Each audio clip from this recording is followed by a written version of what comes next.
First, give credit to Concordia. They came in here. They were extremely prepared for us, and they did a great job. I mean, I think the other thing that happens out there on the floor is when you make shots, which they did, and they did early, it gives you confidence, and they certainly rolled with that. And we had no way to stem the tide. We had open looks in the first half. We just couldn't shoot the basketball tonight, and that's where the problem was.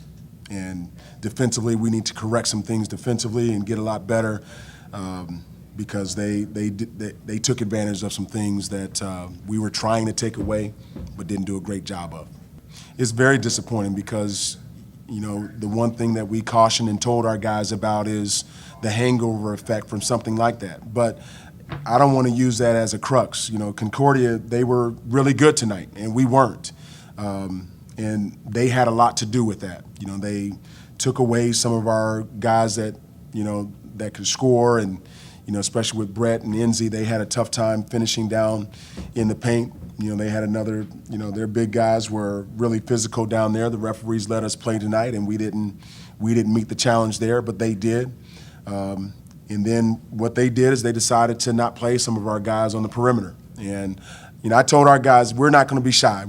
If that shot is open, we want them to shoot the basketball. And you can see with 5 for 33, it wasn't a great performance tonight shooting the basketball, but I would guarantee you most of them were open looks that we just didn't knock down. So, some of it was on us, but a lot of it was on them in the way they performed. We had to try something, and I felt some different energy than what we had in the first half. And the first part about it, we can't be a front-running team or use offense as an opportunity for us to feel good about ourselves if the ball goes in. We still have to defend, which we weren't doing a great job of. But starting that second half, we got some stops. We forced them to call a timeout, and I think we may have had a 3 to cut it maybe to 10 and missed that. And, you can almost see the air come out of us a little bit.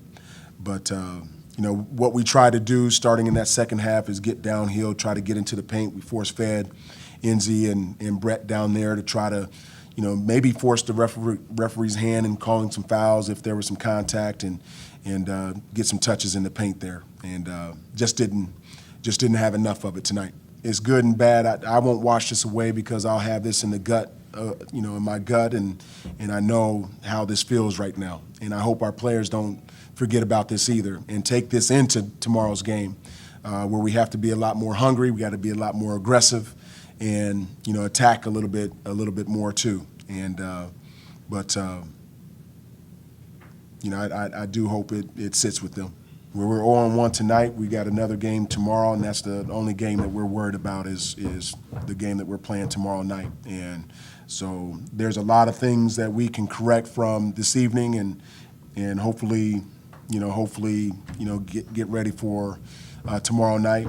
And Florida International, they'll present a different challenge than even Concordia does. So, and they're even bigger and more athletic.